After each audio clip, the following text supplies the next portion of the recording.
more breaking news coming in. I just want to quickly cut across to this breaking story that Jamaat-e-Islami has hit out at the poll process. Jamaat-e-Islami are saying that election results are being delayed. They're now warning of a movement against officials of the Election Commission who they say are responsible for the delay in declaration of these results, Geeta. Well, that's right, Gaurav. The Bangladesh Jamaat-e-Islami on Friday alleged that the Election Commission was deliberately delaying the announcement of results in several constituencies. Now, Party Assistant Secretary General Asanul Mahboob Zubair has claimed that certain officials linked to the Commission were intentionally slowing down the process. The numbers say it all, Gaurav. It's because we're looking at a number where Jamaat-e-Islami are not getting what they were expecting. Now we'll see a lot of allegations flying just after, or maybe even when the numbers are coming in and when the elections are officially announced. And but look at the difference. I mean, Jamaat-e-Islami, a poor second in their 30s compared to BNP 209. That's huge. Subir Bhaumik, did anybody think that Jamaat-e-Islami would just be reduced to being such a poor second, or did people think that with just about 44% voter percentage on either side, it could be neck and neck? Saying because I still have it, two assessment reports from the leading intelligence agencies of Bangladesh, because I have a lot of sources there. Both the DGFI and the NSI, the DGFI being their military intelligence and NSI being something like our IB, which does domestic intelligence.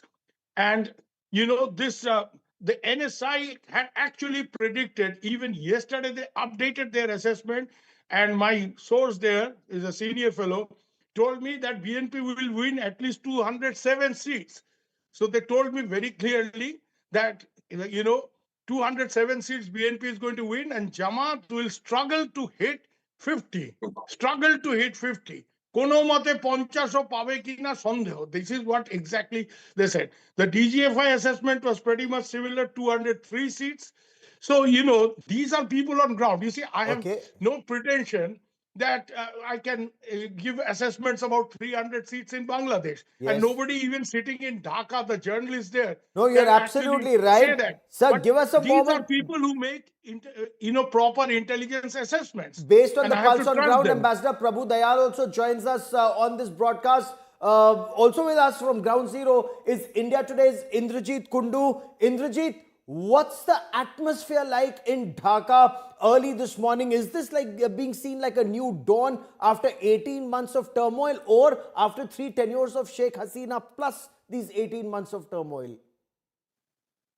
Well, there has been a massive anticipation as far as these elections are concerned. And all through yesterday, every polling station that I visited in Dhaka, there were huge crowds, long queues of people wanting to vote. So there was a great sense of eagerness to take part in this democratic process. And that perhaps comes from not just the fact, politically, that the Awami League has been in power for about 17 years. And there are a lot of people, even youngsters, who told me that they did not come out and vote in the last election in 2024. So when I asked them why, they said that they knew what the results would be. It was a given. In the last election, the opposition party, BNP, had boycotted the election. So it was Awami League versus some of the smaller political parties who, in a sense, most people believe, were in cahoots with the Awami League. So they were questioning the fairness of that election. In this election, of course, in the past 1.5 years, 2 years, the kind of political churn, the political turmoil that Bangladesh has witnessed, the day-to-day violence, and the entire students' revolt also, resulted in the deaths of a number of, ordinary citizens. In the run-up to these elections, there have been law and order issues.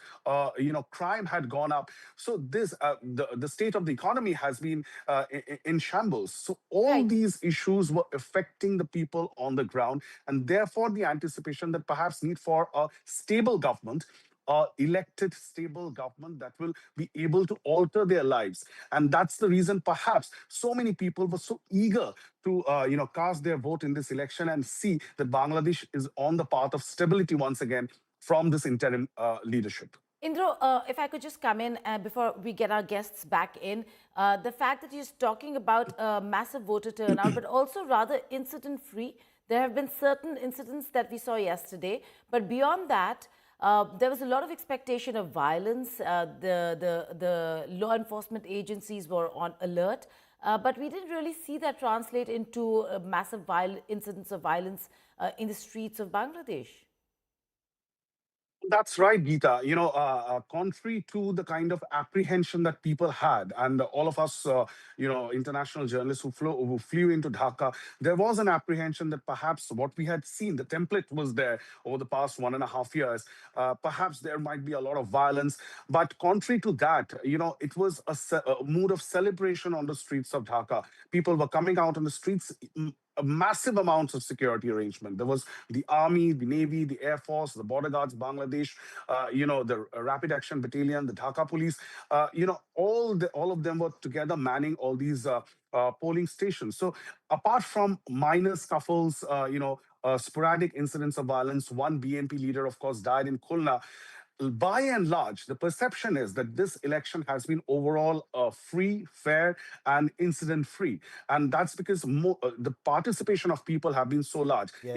Unofficially, we are learning that the polling percentage is about 60%. Till about 2 o'clock, it was 48%, which the EC told us. So it's a handsome number, something that would be considered a great number as far as Bangladesh election is concerned. Or anywhere in South Asia, actually.